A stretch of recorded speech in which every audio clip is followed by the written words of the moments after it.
what happens if the presiding officer, in your opinion, gets it wrong? What if you don't agree with the presiding officer? Well, Robert's Rules of Order says, by electing a presiding officer, the assembly delegates to him the authority and duty to make necessary rulings on questions of parliamentary law. So as the presiding officer, that's part of your duty. You have to make these rulings, but it's really just a time-saving device. Instead of the assembly deciding every question that comes up, the presiding officer does. And we keep an eye on the presiding officer as members of the assembly. And if we don't agree with that, then we can appeal.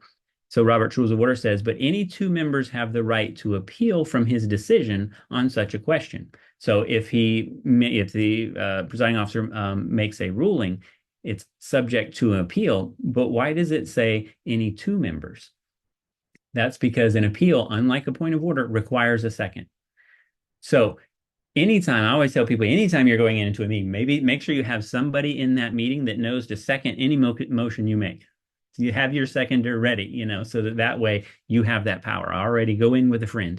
So if it's made and seconded, the appeal, then that's when we get into the appeal itself. So let's ask a few questions here before we go into the actual process. What happens when an appeal is made and seconded? A, the ruling of the chair is reversed. B, the chair must reconsider his decision. C, the question is vested in the assembly for final decision. Or D, a committee is formed to decide the matter.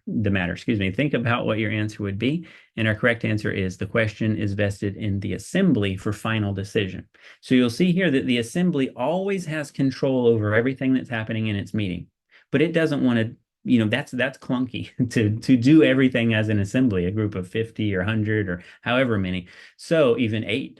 So what they do is they elect a presiding officer to handle all the work. But if they see anything they disagree with, then they take that control back from the presiding officer. So it's taken out of the presiding officer's hands and placed in the assembly's hands for final decision.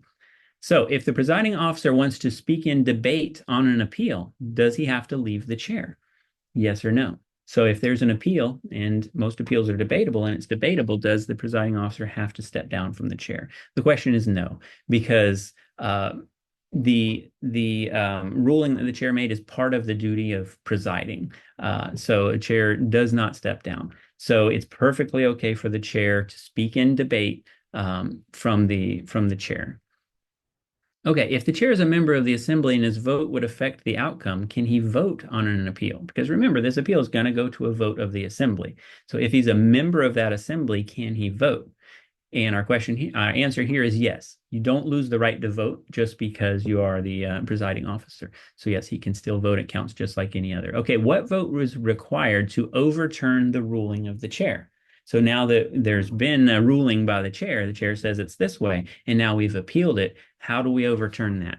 Now you'll see it says majority in the negative and 2/3 in the negative. The reason it says in the negative is because the question is stated as, shall the decision of the chair be sustained, or shall the decision of the chair stand as the decision of the assembly? So you see, if you're voting in favor, you're voting in accord with the ruling that the chair made. So to overturn it, obviously, you'd have to vote against that.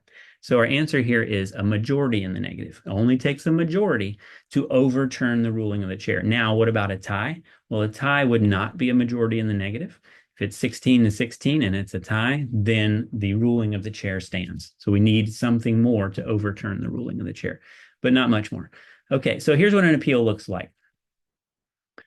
When the chair makes a ruling, commonly, as we have seen here, rulings come after points of order. But the chair could make a ruling at any time. The chair could rule, the chair rules that this motion is not debatable, or, whatever. Any kind of ruling there is, if you don't agree with it, you would say, I appeal from the decision of the chair.